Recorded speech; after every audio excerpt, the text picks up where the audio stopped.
السلام علیکم ورحمۃ اللہ وبرکاتہ۔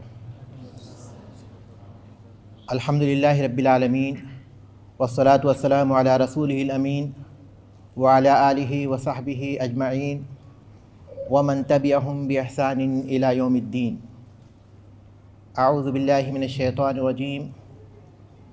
وسیق الذین اتقوا ربہم الی الجنة زمرا حتى إذا جاءوها وفتحت أبوابها وقال لهم خزنتها سلام عليكم طبتم فادخلوها خالدين۔ وقد جاء في الحديث قال رسول الله صلى الله عليه وسلم من سلك طريقا يلتمس فيه علما سهل الله له به طريقا إلى الجنة، رواه مسلم۔ معزز حضرات، محترم بزرگوں اور بھائیوں، آج کی اس محفل میں جس عنوان پر گفتگو کرنے کے لیے مجھے کہا گیا ہے وہ ہے جنت کا راستہ آسان کیسے۔ محترم بھائیوں، جنت کیا ہے ایک مسلمان کے لیے اس کے تعارف کی ضرورت نہیں ہے۔ بے شمار قرآنی آیات اور احادیث میں تفصیل سے اس کا بیان موجود ہے۔ علماء کی تقریروں اور صالحین کی تحریروں میں کثرت سے اس کا ذکر کیا جاتا ہے۔ جمعہ کے خطبوں اور وعظ و نصیحت کی مجلسوں میں اس کے حصول کی ترغیب دی جاتی ہے، اور حقیقت یہ ہے کہ جنت ایک عظیم کامیابی اور سب سے بڑی نعمت ہونے کی حیثیت سے اس بات کی مستحق ہے کہ اس کا ہمیشہ ذکر کیا جائے، اسے یاد رکھا جائے اور اسے اپنی نظروں کے سامنے رکھا جائے، بالکل اس طرح جیسے ہم اسے اپنی آنکھوں سے دیکھ رہے ہوں، تاکہ اس کے حصول کی طرف ہمارے دلوں میں ہمیشہ تازہ اور جوان رہے۔ واقعہ یہ ہے کہ جنت سلامتی کا گھر ہے، لازوال نعمتوں کا مقام ہے، دائمی اور ابدی ٹھکانہ ہے۔ قرآن کریم میں اسے بہت سے ناموں سے یاد کیا گیا ہے جو اس کے نعمتوں کے تنوع اور کثرت کی دلیل ہے۔ صحیح مسلم کی حدیث کے مطابق جنت کے 8 دروازے ہوں گے اور ہر دروازے کی وسعت کا یہ عالم ہوگا کہ اس کے 2 پٹوں کے درمیان 40 سال کی مسافت ہوگی۔ اہل جنت صاف ستھرے محلوں میں جن کے نیچے نہریں بہتی ہوں گی نہایت عیش و آرام سے ہوں گے۔ صحیح مسلم ہی کی حدیث کے مطابق وہ کھائیں گے پئیں گے لیکن تھوکیں گے نہیں، نہ پیشاب کو جائیں گے نہ قضائے حاجت کو جائیں گے۔ صحابہ نے عرض کیا کہ اللہ کے رسول صلی اللہ علیہ وسلم پھر وہ جو کھائیں گے وہ کہاں جائے گا؟ آپ نے فرمایا کہ وہ ڈکار لیں گے اور پسینہ نکالیں گے جو مشک کی خوشبو کی طرح ہوگا، اور کھانا اور پانی اس طرح زائل ہو جائے گا۔ سبحان اللہ، اہل جنت ناپاک چیزوں سے بالکل پاک و صاف ہوں گے۔ معزز حضرات، جنت کی نعمتیں کس قدر عظیم ہیں اس کا اندازہ ہم اس حدیث سے لگا سکتے ہیں جو صحیح بخاری صحیح مسلم میں ہے۔ رسول اللہ صلی اللہ علیہ وسلم نے فرمایا موضع صوت فی الجنہ خیر من الدنیا وما فیہا۔ جنت میں ایک کوڑے کے برابر جگہ دنیا اور دنیا کی ساری چیزوں سے بڑھ کر ہے۔ ایک کوڑے کے برابر جگہ، پھر ایسی جنت جس میں ایک کوڑے کے برابر بھی جگہ مل جائے تو وہ دنیا اور دنیا کی نعمتوں سے بڑھ کر ہوگی۔ ایسی جنت اللہ تبارک و تعالیٰ اہل جنت کو بے تحاشا اور اس کی نعمتیں بے دریغ عطا کریں گے۔ صحیح بخاری صحیح مسلم کی حدیث سے معلوم ہوتا ہے کہ جنت میں جو سب سے کم مرتبے والا شخص ہوگا وہ سب سے آخری میں دوزخ سے نکلے گا۔ کافی طویل حدیث ہے، مختصر طور پر اس کے بارے میں اس بات کا ذکر ہے کہ جب وہ دوزخ سے نکلے گا تو اللہ تبارک تعالیٰ حکم دیں گے کہ جاؤ جنت میں داخل ہو جاؤ۔ وہ یوں محسوس کرے گا کہ جنت بھری ہوئی ہے، عرض کرے گا کہ اے میرے رب میں جنت میں کیسے داخل ہو سکتا ہوں جبکہ وہ تو بھری ہوئی ہے۔ اللہ تبارک تعالیٰ فرمائیں گے کہ کیا تم اس بات سے راضی ہو کہ دنیا کے بادشاہوں میں سے کسی بادشاہ کے پاس جو کچھ ہوتا تھا اتنا میں تمہیں عطا کر دوں؟ وہ عرض کرے گا کہ ہاں اے میرے رب میں راضی ہوں۔ اللہ تبارک و تعالیٰ فرمائیں گے کہ میں تمہیں اتنا دیتا ہوں، اس کے مثل اور اس کے مثل اور اس کے مثل اور اس کے مثل اور، 5ویں مرتبہ وہ کہے گا اے میرے رب میں راضی ہوں، اے میرے رب میں راضی ہوں۔ اللہ تبارک تعالیٰ فرمائیں گے کہ میں دنیا کے کسی بادشاہ کے پاس جتنا ہوتا تھا اس کا 10 گنا تم کو عطا کرتا ہوں۔ یہ سب سے کم درجے کے جنتی کو عطا کیا جائے گا۔ بعض روایات سے معلوم ہوتا ہے کہ دنیا اور دنیا میں جتنی بھی چیزیں پائی جاتی ہیں اللہ تبارک و تعالیٰ سب سے کم درجے کے جنتی کو اس کا 10 گنا عطا کرے گا، پوری دنیا کی نعمتوں کا 10 گنا اسے عطا کرے گا۔ اور جنت کی نعمتیں دائمی اور ابدی ہیں۔ دنیا کی نعمتیں خواہ کتنی بھی عظیم ہوں اور کثیر ہوں وہ فانی اور عارضی ہیں، جنت کی نعمتیں ہمیشہ رہنے والی ہیں۔ قرآن مجید میں جگہ جگہ اہل ایمان کو یہ بشارت دی گئی لا خوف علیہم ولا ہم یحزنون، نہ انہیں کوئی خوف ہوگا اور نہ وہ غمگین ہوں گے۔ اہل علم کہتے ہیں کہ خوف کا تعلق مستقبل سے ہے اور غم کا تعلق ماضی سے ہے۔ انہیں کوئی خوف نہیں ہوگا کیونکہ جو نعمتیں انہیں دی جائیں گی کبھی ان سے چھینی نہیں جائیں گی بلکہ ہمیشہ وہ نعمتوں میں موجود ہوں گے، اور کوئی غم نہیں ہوگا اس لیے کہ دنیا میں انہوں نے جو تکلیفیں جھیلی تھیں، جو مشقتیں برداشت کری تھیں، جو محرومیاں ان کو نصیب میں آئی تھیں، جنت کی نعمتوں کو پانے کے بعد وہ ساری محرومیوں کو، تکلیفوں کو، مشقتوں کو وہ لوگ بھول جائیں گے۔ نہ کوئی خوف ہوگا اور نہ کوئی غم ہوگا۔ صحیح بخاری صحیح مسلم کی ایک حدیث کے مطابق اللہ تبارک و تعالیٰ اہل جنت کو خطاب کریں گے، کہیں گے کہ اے جنتیوں، وہ کہیں گے کہ ہمارے رب ہم حاضر ہیں۔ اللہ تبارک تعالیٰ فرمائیں گے کہ کیا تم خوش ہو؟ تو وہ عرض کریں گے کہ ہمارے رب آپ نے ہمیں اس قدر عطا کیا ہے کہ دنیا کی مخلوقات میں سے کسی کو نہیں دیا گیا، پھر ہم خوش کیوں نہیں ہوں گے؟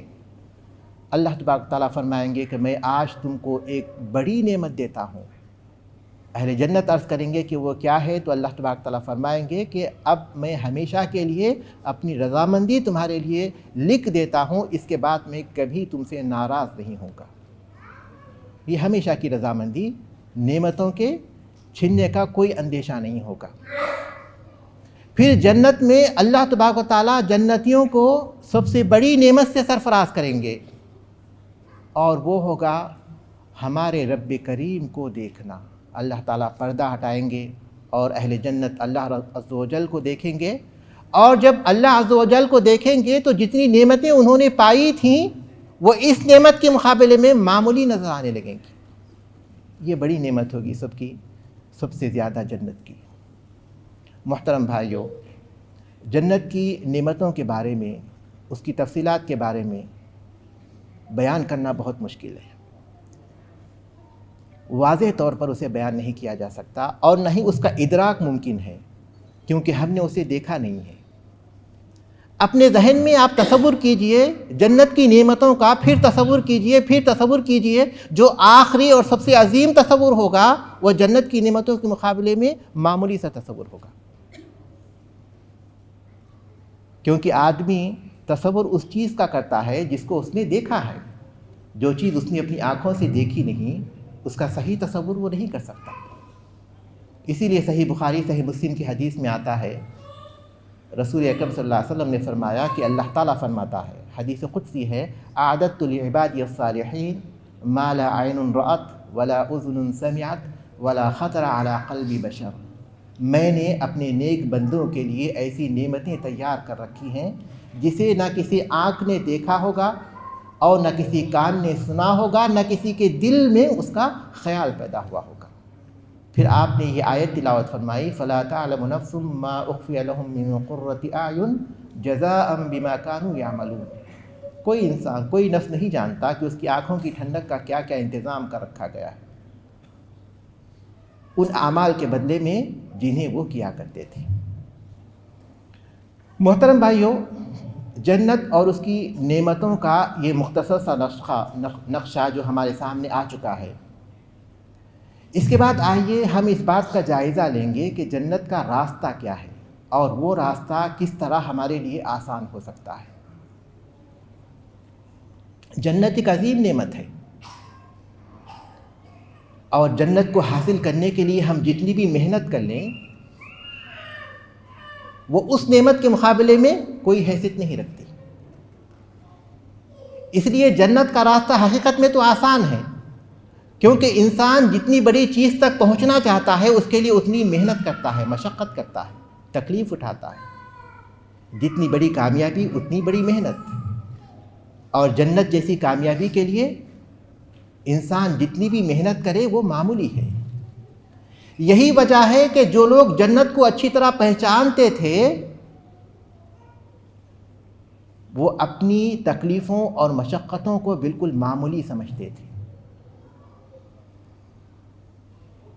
بیعت عقبہ کے موقع پر، بیعت عقبہ ثانیہ جو 13 نبوی میں ہوئی تھی، اللہ کے رسول صلی اللہ علیہ وسلم نے انصار سے بیعت لی تھی، تو اس موقع پر اللہ کے رسول صلی اللہ علیہ وسلم نے جو بہت سی باتیں ان کے سامنے رکھیں بیعت کے لیے، اس میں ایک بات یہ بھی تھی کہ تم لوگ میری ہر اس چیز سے حفاظت کرو گے جس چیز سے تم اپنی بیوی بچوں کی حفاظت کرتے ہو۔ یہ بہت خطرناک موقع تھا۔ انصار نے اللہ کے رسول صلی اللہ علیہ وسلم کو مدینہ دعوت دے کر گویا پورے عرب سے جنگ مول لی تھی، اور جو بیعت ہو رہی تھی وہ یہ کہ اللہ کے رسول صلی اللہ علیہ وسلم کی حفاظت کے لیے ہر طرح کی قربانی دیں گے۔ تو اس موقع پر ابو الہیثم رضی اللہ تعالیٰ عنہ نے کہا کہ اللہ کے رسول صلی اللہ علیہ وسلم اس کو ہم پورا کر لیتے ہیں تو اس کے بدلے ہمیں کیا ملے گا؟ رسول اکرم صلی اللہ علیہ وسلم نے فرمایا کہ اس کے بدلے تمہیں جنت ملے گی۔ تو وہ کہنے لگے کہ یہ تو پھر بہت فائدہ بخش تجارت ہے اور یہ بہت ہی سستی چیز ہے جو ہم دے رہے ہیں اس کے بدلے میں، جنت کے بدلے میں۔ اسی طرح سن 4 ہجری میں اللہ کے رسول صلی اللہ علیہ وسلم نے نجد کے علاقے کے کچھ لوگوں نے جب اپنے پاس دعوت و تبلیغ کے لیے کچھ قرہ بھیجنے کی درخواست کی تو اللہ کے رسول صلی اللہ علیہ وسلم نے 70 صحابہ پر مشتمل جو قاری تھے ان کو بھیجا، لیکن انہوں نے غداری کی۔ عامر بن طفیل جس کے پاس اللہ کے رسول صلی اللہ علیہ وسلم نے اپنا نامہ مبارک بھیجا تھا، حرام ابن ملحان رضی اللہ تعالیٰ نے جب رسول اکرم صلی اللہ علیہ وسلم کا نامہ مبارک اس کی طرف آگے بڑھایا تو اس نے دیکھا بھی نہیں۔ ایک آدمی کو اشارہ کیا، اس نے پیٹھ کے پیچھے سے ایسا نیزہ گھونپا کہ وہ ان کے جسم سے پار ہو گیا۔ انہوں نے اپنے جسم سے خون کو دیکھا تو کہنے لگے اللہ اکبر فزت و رب الکعبہ، اللہ اکبر، رب کعبہ کی قسم میں کامیاب ہو گیا۔ کیونکہ شہادت جسے وہ چاہتے تھے اللہ تعالیٰ کے راستے میں وہ انہیں حاصل ہو گئی۔ جو چیز انہوں نے دی ہے اللہ تبارک تعالیٰ کے راستے میں، اس کے بدلے میں جو چیز ملے گی وہ اس سے بہت عظیم ہوگی۔ یہی وجہ ہے کہ احادیث کے مطابق شہداء جب جنت میں جاتے ہیں اللہ تبارک تعالیٰ ان سے پوچھتا ہے کہ کیا تمہاری کوئی خواہش ہے، تو یہی عرض کرتے ہیں کہ ہماری، وہ جن کو تجربہ ہو چکا ہے، جان دے چکے ہیں، وہ یہی عرض کرتے ہیں کہ ہماری یہ خواہش ہے کہ ہم پھر سے دنیا میں بھیجے جائیں اور پھر سے تیری راہ میں ہمیں شہادت نصیب ہو۔ انسان کی سب سے نفیس، سب سے عظیم چیز اس کی جان ہے۔ انسان جب وہ قربان کر دیتا ہے حقیقت میں جنت کو پانے کے لیے، وہ بھی بہت معمولی چیز ہے۔ لہٰذا جنت کا راستہ اس حیثیت سے کہ جنت اتنی بڑی نعمت ہے، بہت آسان راستہ ہے، لیکن ظاہر ہے کہ جنت تک پہنچنے کے لیے انسان کو ایمان اور عمل صالح سے گزرنا ہوگا۔ قرآن مجید میں جگہ جگہ ایمان اور عمل صالح کا ذکر کیا گیا، کہا گیا اعدت للمتقین وغیرہ وغیرہ، متقیوں کے لیے تیار کی گئی۔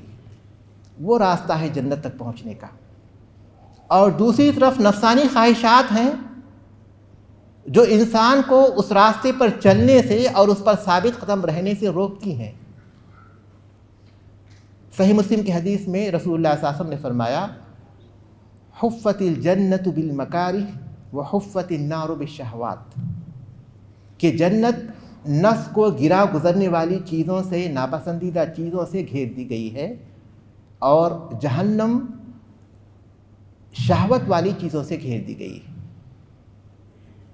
اس کا مطلب یہ کہ جنت تک پہنچنا اتنا آسان نہیں، کیونکہ انسان کو وہ چیزیں جو اس کی طبیعت پر گراں گزرتی ہیں، جنہیں پسند نہیں کرتا، وہ بہت مشکل ہے اس پر عمل کرنا، انسان کے لیے اس میں بہت تکلیف ہے، مشقت ہے، ان سے گزرنا پڑتا ہے۔ لیکن اللہ تبارک تعالیٰ کا بڑا فضل و احسان ہے کہ اس نے انسان کو اس چیز کی قدرت دی ہے کہ وہ ان چیزوں پر کنٹرول کر سکتا ہے، نفس پر کنٹرول کر سکتا ہے، اور اپنے مقصود تک وہ پہنچ سکتا ہے۔ اللہ تبارک و تعالیٰ کا بے پایہ فضل و احسان ہے کہ اس نے جنت کا ایک نہیں بلکہ 8 دروازے بنائے ہیں، ہر قسم کے اعمال کے لیے الگ الگ دروازے ہیں۔ انسان جس عمل کو آسانی کے ساتھ کر سکتا ہے، جس عمل کی طرف اس کی طبیعت آسانی کے ساتھ راغب ہو جاتی ہے، اس عمل کو وہ اختیار کرے، وہ اس کے لیے جنت کا راستہ بن سکتا ہے۔ اللہ تبارک و تعالیٰ نے فرمایا وَسِيقَ الَّذِينَ اتَّقَوْا رَبَّهُمْ إِلَى الْجَنَّةِ زُمَرًا،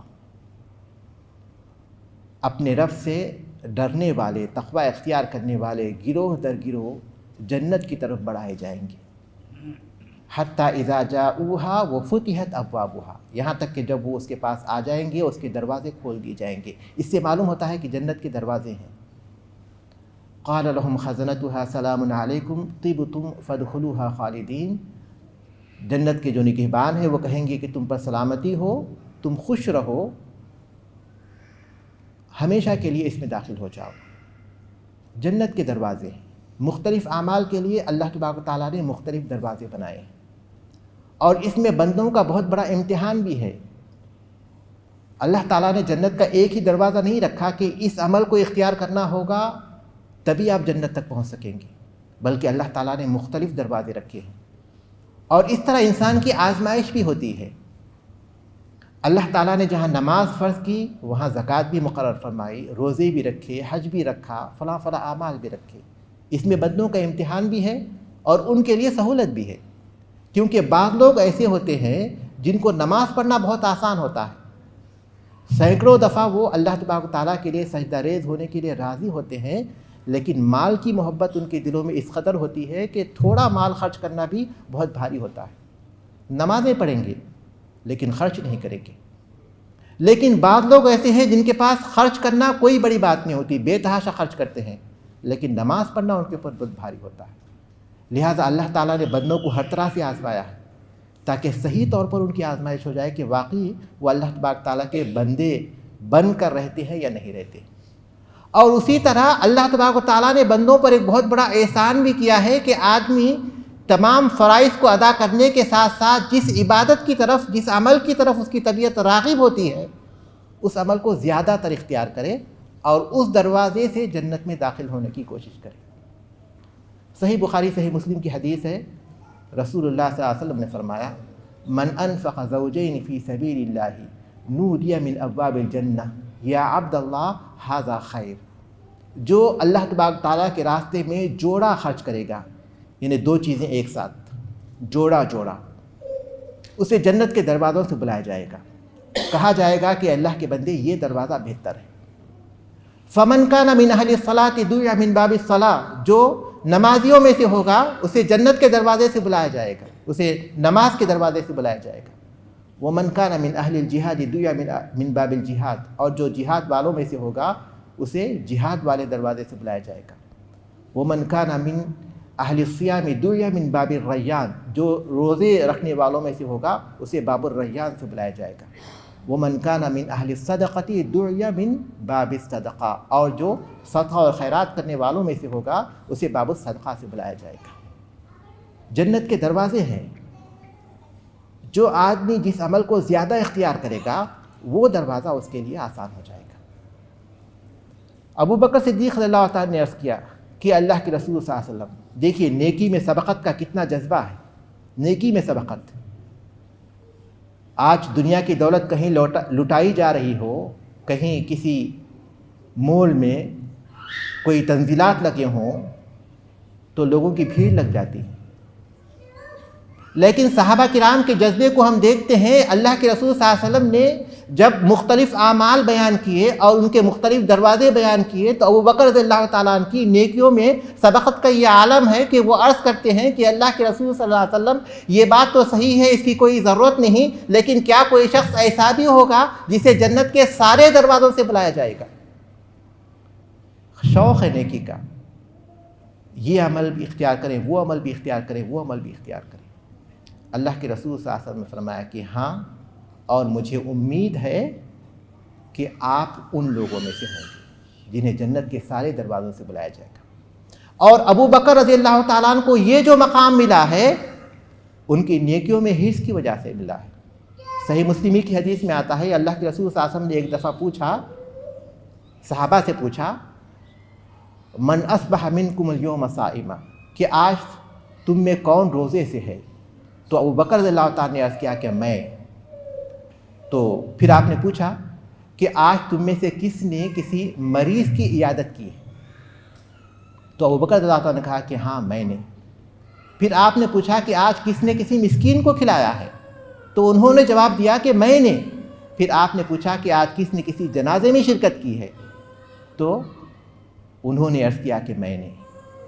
اس کے بعد آپ نے ایک عظیم بات بیان کی، اتنی عظیم بات ہے کہ ہم میں سے ہر شخص کو اس بات کی کوشش کرنا چاہیے کہ کسی ایک دن اپنی زندگی میں ان 4 اعمال کو جمع کر لے۔ مجتمعنا فی امرئ الا دخل الجنہ، آپ نے فرمایا کہ یہ چیزیں جب کسی شخص میں جمع ہو جاتی ہیں تو وہ جنت میں داخل ہو جاتا ہے۔ یہ ابو بکر رضی اللہ تعالیٰ عنہ کی نیکیوں میں سبقت کا جذبہ تھا۔ اللہ کے رسول صلی اللہ علیہ وسلم نے فرمایا کہ ہاں، کچھ لوگ ایسے ہوں گے جو جنت کے سارے دروازوں سے بلائے جائیں گے، ان میں سے ایک آپ بھی ہوں گے۔ اور یہ تو تکریم کے لیے ہے، ان کے شرف کے طور پر ہے، ورنہ داخل تو ایک ہی دروازے سے ہوں گے، لیکن ہر دروازہ اس عمل کو انہوں نے اختیار کیا تھا، لہٰذا ان کی طرف اس دروازے سے وہ بلائے جائیں گے۔ ابن حجر عسقلانی رحمۃ اللہ علیہ اس حدیث کی شرح میں کہتے ہیں کہ اس حدیث سے 4 دروازے معلوم ہوتے ہیں۔ اب ایک رکن ہے، 3 رکن تو اس میں شامل ہو گئے، اب ایک رکن ہے حج، وہ یقیناً جنت کا ایک دروازہ ہوگا۔ اس کے بعد جو باقی 3 دروازے ہیں، 8 دروازوں میں سے ایک دروازہ باب العافین عن الناس، لوگوں سے درگزر کرنا، انہیں معاف کر دینا، ایک صحیح حدیث میں اس کا ذکر آیا ہے۔ اور ایک دروازہ باب الایمن ہوگا، جس سے وہ لوگ داخل کیے جائیں گے جو بغیر حساب کتاب کے جنت میں داخل ہونے والے ہوں۔ اللہ تبارک تعالیٰ فرمائے گا کہ اے محمد صلی اللہ علیہ وسلم، آپ اپنی امت میں سے بغیر حساب کتاب کے جنت میں جانے والوں کو لے لیجئے اور باب الایمن سے داخل کر دیجئے۔ اب ایک دروازہ بچا، اس کے لیے اہل علم نے اجتہاد کیا، اور وہ کہتے ہیں کہ وہ یا تو باب الذکر ہوگا یا پھر باب العلم ہوگا۔ اس سے یہ بات معلوم ہوتی ہے کہ اللہ تبارک و تعالیٰ نے جنت کے راستے کو آسان کیا ہے، یقیناً آسان کیا ہے، اور کوئی آدمی چلتا ہے تو اللہ تعالیٰ اس کے لیے آسانی کر دیتا ہے۔ فَأَمَّا مَنْ أَعْطَى وَاتَّقَى وَصَدَّقَ بِالْحُسْنَى فَسَنُيَسِّرُهُ لِلْيُسْرَى، جس نے اللہ تعالیٰ کے راستے میں صدقہ کیا، دیا اور تقوی اختیار کیا، اس اچھی بات کی تصدیق کی، جو اللہ کے اس راستے پر چلا، فَسَنُيَسِّرُهُ لِلْيُسْرَى، تو نیکی پر چلنا، اس راستے پر چلنا ہم اس کے لیے آسان کر دیتے ہیں۔ لیکن جو نہیں چلتا، وَأَمَّا مَنْ بَخِلَ وَاسْتَغْنَى وَكَذَّبَ بِالْحُسْنَى فَسَنُيَسِّرُهُ لِلْعُسْرَى، جو تکذیب کرے اور بخل کرے، تکذیب کرے اور بے نیازی اختیار کرے اور اس اچھی بات کی تکذیب کرے، اسے جھٹلائے، تو پھر برائی پر چلنا اس کے لیے آسان ہو جاتا ہے۔ اس طرح بہت سے اعمال ہیں، انسان ان اعمال کو اختیار کر سکتا ہے۔ بنیادی طور پر وہ جو ارکان ہیں، جو واجبات ہیں، ان کو ادا کرتے ہوئے ان اعمال میں سے کسی بھی عمل کو اپنا لے، اس کو اپنی عادت بنا لے، وہ اس کے لیے جنت کا راستہ بن جائے گا۔ جیسا کہ صحیح ابو داؤد کی حدیث میں آتا ہے، اللہ کے رسول صلی اللہ علیہ وسلم کی خدمت میں ایک صحابی حاضر ہوئے اور کہنے لگے کہ اللہ کے رسول صلی اللہ علیہ وسلم، میں ایک غزوے میں شرکت کرنا چاہتا ہوں اور آپ سے مشورہ لینے کے لیے آیا ہوں، آپ مجھے کیا حکم کرتے ہیں؟ تو آپ نے فرمایا کہ کیا تمہاری والدہ زندہ ہیں؟ تو انہوں نے کہا کہ ہاں۔ تو آپ صلی اللہ علیہ وسلم نے فرمایا فَالْزَمْهَا فَإِنَّ الْجَنَّةَ تَحْتَ رِجْلَيْهَا، تم ان کی خدمت کو لازم پکڑ لو، جنت ان کی قدموں کے نیچے ہے۔ جنت کا دروازہ ایک خود ہمارے اپنے گھروں میں موجود ہے، جن کے پاس ان کے والدین صحیح سلامت ہیں تو گویا ان کے پاس جنت کا ایک دروازہ ان کے گھروں میں موجود ہے۔ اور پھر اسی طرح صحیح مسلم کی ایک حدیث میں اللہ کے رسول صلی اللہ علیہ وسلم نے فرمایا انا وکافل الیتیم فی الجنۃ ھکذا، اپنی درمیانی انگلی اور اپنی انگلی جس کو عام طور پر سبابہ کہتے ہیں، لیکن اہل علم کہتے ہیں کہ اب یہ سباحہ ہے۔ اہل عرب جب گالی دیتے، گالی گلوچ کرتے تو وہ اس انگلی سے اشارہ کرتے تھے، لیکن ہم اس کو انگشت شہادت کہتے ہیں۔ اللہ کے رسول صلی اللہ علیہ وسلم نے اپنی ان دونوں انگلیوں کی طرف اشارہ کیا کہ انا وکافل الیتیم فی الجنۃ ھکذا، میں اور کسی یتیم کی کفالت کرنے والا جنت میں اس طرح ہوں گے۔ نہ صرف جنت میں ہوں گے بلکہ اللہ کے رسول صلی اللہ علیہ وسلم کے قریب بھی ہوں گے۔ پھر صحیح مسلم کی ایک حدیث میں اللہ کے رسول صلی اللہ علیہ وسلم نے فرمایا من عال جاریتین جاء یوم القیامت انا وہو ھکذا فی الجنہ، کہ جو کسی دو لڑکیوں کی پرورش کرے، دیگر احادیث سے معلوم ہوتا ہے کہ ان کی اچھی تعلیم و تربیت بھی کرے، دو لڑکیوں کی۔ بہت سے لوگ ہیں جن کے پاس لڑکیاں ہیں لیکن وہ اس بات کا شعور پیدا کرے کہ یہ عمل میں اللہ کے لیے کر رہا ہوں، وہ اور میں جنت میں اس طرح ہوں گے۔ آپ نے انگلی کو قریب کر کے بتایا، جنت میں اس طرح ہوں گے۔ اس طرح محترم بھائیوں، اگر ہم غور کریں گے تو جنت کے بہت دروازے ہوں گے۔ جنت کا ایک راستہ ہے جس کی طرف آج میں خصوصی طور پر توجہ دلانا چاہتا ہوں، اور آج کی محفل بھی چونکہ ایک مدرسے اور ایک دینی درسگاہ سے تعلق رکھتی ہے، اور ابھی ہمارے سامنے طلباء نے اپنا مظاہرہ پیش کیا قرآن مجید کی تلاوت کرتے ہوئے، اللہ تعالیٰ کی وہ کتاب جس میں ہمارے لیے ساری سعادت موجود ہے، اور وہ دروازہ یا پھر وہ راستہ جو جنت کا جس کا میں ذکر کرنا چاہتا ہوں، وہ حدیث میں نے ابتدا میں پڑھی تھی۔ صحیح مسلم کی حدیث ہے، رسول اللہ صلی اللہ علیہ وسلم نے فرمایا من سلک طریقا یلتمس فیہ علما سہل اللہ بہ طریقا الی الجنہ، جو کسی ایسے راستے پر چلے جس میں وہ علم کو تلاش کر رہا ہو، طلب کر رہا ہو، اللہ تعالیٰ اس کے ذریعے اس کے لیے جنت کا راستہ آسان کر دیتے ہیں۔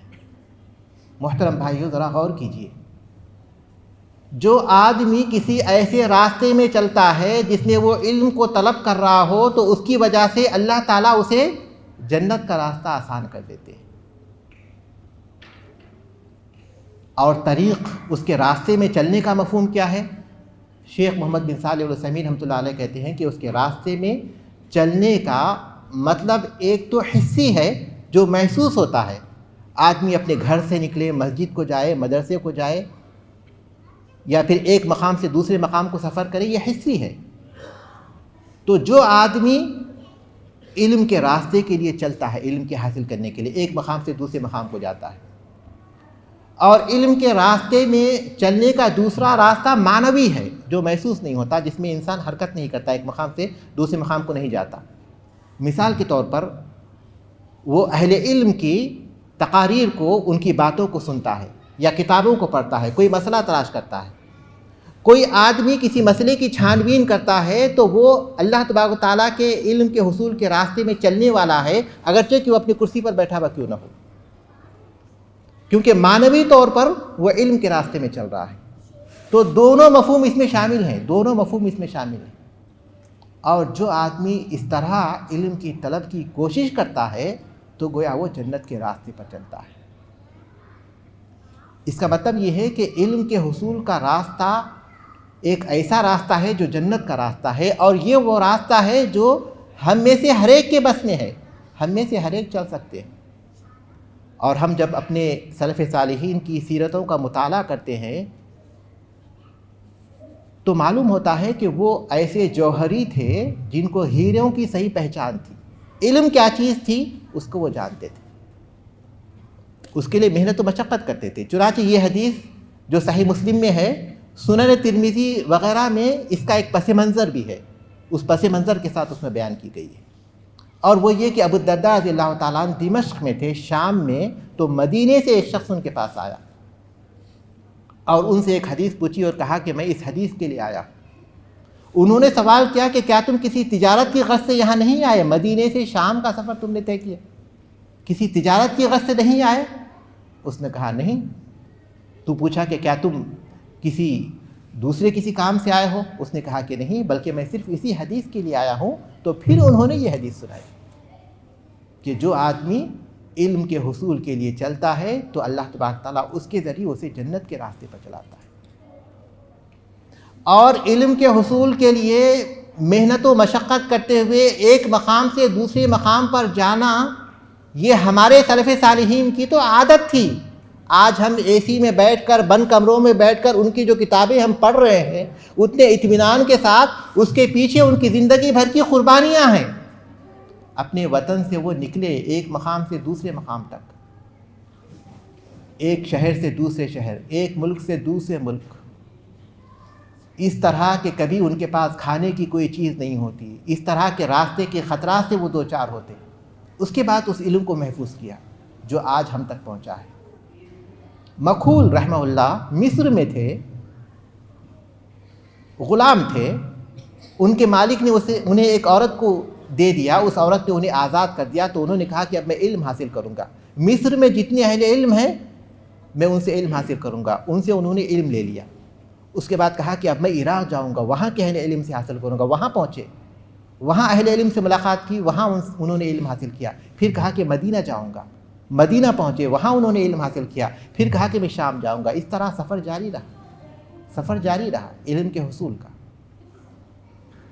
ابو العالیہ رحمۃ اللہ علیہ فرماتے ہیں کہ بصرہ میں ہم لوگ تھے، ہمیں معلوم ہوتا تھا کہ اللہ کے رسول صلی اللہ علیہ وسلم کی یہ احادیث ہے، تو ہم نے فیصلہ کیا کہ ہم براہ راست اس سے صحابہ سے سنیں گے، لہٰذا ہم مدینہ پہنچے اور صحابہ سے ہم نے علم حاصل کیا۔ عظیم قربانیاں ہیں علم کے حصول کے لیے۔ آج ہمارے پاس بہت سارا علم موجود ہے، لیکن اس کے باوجود بھی اسی قدر جہالت موجود ہے، کیونکہ علم کتابوں میں ہے، نیٹ پر موجود ہے، لیکن ہمارے سینوں میں نہیں ہے۔ یہی وجہ ہے کہ آج علم بہت زیادہ پھیلنے کے باوجود بھی جہالت بہت زیادہ ہے۔ محترم بھائیوں، کتابوں میں علم کے رہنے سے علم باقی نہیں رہتا، سینوں میں علم کے رہنے سے علم باقی رہتا ہے۔ یہی وجہ ہے کہ اللہ کے رسول صلی اللہ علیہ وسلم نے جب دنیا سے علم اٹھا لیے جانے کا ذکر کیا تو یہ نہیں کہا کہ کتابیں ختم ہو جائیں گی، بلکہ یہ کہا کہ اہل علم اٹھا لیے جائیں گے۔ آج جتنا زیادہ اشاعت ہو رہی ہے، سینے علم سے اتنی ہی خالی ہیں۔ صحیح عقیدے کا لوگوں کا علم نہیں، صحیح اعمال نہیں معلوم، جو چیزیں لوگوں کے پاس آتی ہیں ادھر سے ادھر بھیجتے ہیں، تحقیق کرنے کی کسی توفیق نہیں ہوتی۔ اہل علم کے پاس جانے، ان کے پاس بیٹھنے، مدارس میں جانے، سیکھنے، اس کا جذبہ بہت زیادہ ختم ہو چکا ہے۔ ہمارے بچوں کو تعلیم دینا یقیناً ایک بڑی چیز ہے، لیکن اللہ تعالیٰ نے اس جنت کے راستے پر ہمیں چلنے سے کس چیز نے روکا ہے؟ والدین جب اپنے بچوں کو اس راستے پر چلانا چاہتے ہیں تو وہ خود اس راستے پر چلنا کیوں نہیں چاہتے؟ آج اتنی زیادہ کتابیں ہونے کے باوجود بھی اسلام اجنبی بنتا جا رہا ہے۔ بدأ الاسلام غریباً وسیعود غریباً کما بدأ کی جو باتیں ہیں وہ سچ ہو رہی ہیں، اور افسوس کی بات یہ ہے ایسے وقت میں جبکہ ہمارے پاس علم کی اشاعت کی بہت زیادہ سہولتیں میسر ہو گئی ہیں، اس دور میں سچ ہو رہی ہیں۔ آج یقیناً لوگوں کے پاس وقت نہیں ہے، اس لیے کہ ان کا کاروبار پھیلا ہوا ہے۔ ان کے پاس وقت نہیں اس لیے کہ ان کو اوور ٹائم کرنا ہے، ان کے پاس وقت نہیں، اس لیے کہ ٹی وی کے جو پروگرام ہے اس کو وہ مس نہیں کر سکتے۔ جنت کے راستے پر چلنے کا ان کے پاس وقت نہیں، کیونکہ ان کے جو پروگرام ہیں، بازار میں جو شاپنگ ہے، فلاں اور فلاں کام ہے، وہ ان سے متاثر ہو جائے گی۔ ایک راستہ جو بنیادی راستہ ہے، جنت کا راستہ، اور جس کی ہمیں اتنی تاکید کے ساتھ ترغیب دی گئی ہے، جس کی سہولتیں میسر ہیں، لیکن ہم اس پر چلنے کے لیے تیار نہیں، اور یہ بہت افسوسناک بات ہے۔ ہم میں سے ہر شخص کو اس بات کی کوشش کرنی چاہیے کہ اس راستے پر وہ چلتا رہے۔ دیکھیے حدیث میں کتنی عظیم بات ہے، یہ نہیں کہا گیا کہ جس نے علم حاصل کر کر عالم بن گیا وہ جنت میں جائے گا، بلکہ کہا کہ جو اس راستے میں داخل ہو گیا، جو اس راستے میں داخل ہو گیا، بھلے ہی اس نے اس راستے میں چند دن گزارے ہوں گے، لیکن وہ جنت کے راستے پر چلنے والا ہے۔ عزم مصمم کرتے ہوئے اس راستے میں داخل ہونا یہی شرط ہے، انسان کے لیے بہت ضروری ہے۔ آج ہم دیکھ رہے ہیں کہ کس طرح جہالت عام ہو رہی ہے، اور کس طرح لوگ دین سے دور ہوتے جا رہے ہیں۔ ایسے وقت میں ہم پر یہ ذمہ داری عائد ہوتی ہے کہ ہم اس بات کی کوشش کریں کہ جنت کے اس راستے کو لازم پکڑیں، اور ہم ان لوگوں میں سے شامل نہ ہو جائیں، کم سے کم ہمارا زمانہ وہ زمانہ نہ بن جائے جس میں یہ پیشن گوئی کی گئی ہے کہ علم اٹھا لیا جائے گا۔ کم سے کم ہمارا زمانہ ایسا زمانہ نہ بنے، اس زمانے میں کم سے کم اہل علم موجود ہوں، ہماری زندگی تک کم سے کم وہ لوگ موجود ہوں جن کے ذریعے خیر باقی رہتا ہے۔ اور اس کے لیے ہر شخص کو ایک عزم کرنا ہوگا کہ وہ اس راستے پر چلے گا، اپنے بچوں کو چلائے گا، اپنی بیٹیوں کو چلائے گا، کیونکہ یہی وہ راستہ ہے جو جنت تک پہنچانے والا راستہ ہے، اور یہ وہ راستہ ہے جو بنیادی ہے، کیونکہ اگر علم نہیں ہوگا تو دوسرے راستوں کا ہمیں علم بھی نہیں ہوگا۔ اسی بنیاد پر ہمیں معلوم ہوگا کہ جنت کے دوسرے راستے کیا ہیں۔ تو یہ جنت کا راستہ ہے، اور جنت کے راستے یقیناً آسان ہیں، کیونکہ اس کے مختلف دروازے ہیں، اور انہی دروازوں سے ہم جنت میں داخل ہو سکتے ہیں۔ اور ہماری یہ ذمہ داری ہے کہ ان دروازوں میں سے کسی ایک دروازے کو، یعنی ان اعمال میں سے کسی ایک عمل کو لازم پکڑیں، اور اس بات کی کوشش کریں کہ ایک ایسا دروازہ جو ان تمام دروازوں کی رہنمائی کرتا ہے، علم کے حصول کا دروازہ، اس کو ہم لازم پکڑنے کی کوشش کریں۔ اللہ تبارک تعالیٰ سے دعا ہے کہ اللہ تبارک تعالیٰ ہمیں جنت کے دروازوں پر ثابت قدمی کے ساتھ چلنے کی توفیق عطا فرمائے۔ اللہ تبارک تعالیٰ ہمارے سینوں کو قرآن کے علم سے، حدیث کے علم سے منور کر دے، نیکی کا راستہ ہم پر واضح کرے، اس راستے پر چلائے، اور برائی کا راستہ ہم پر واضح کرے اور اس راستے سے ہمیں دور رکھے۔ ربنا ظلمنا انفسنا وان لم تغفر لنا وترحمنا لنكونن من الخاسرین۔ ربنا آتنا فی الدنیا حسنہ وفی الآخرۃ حسنہ وقنا عذاب النار۔ آمین والحمد للہ رب العالمین۔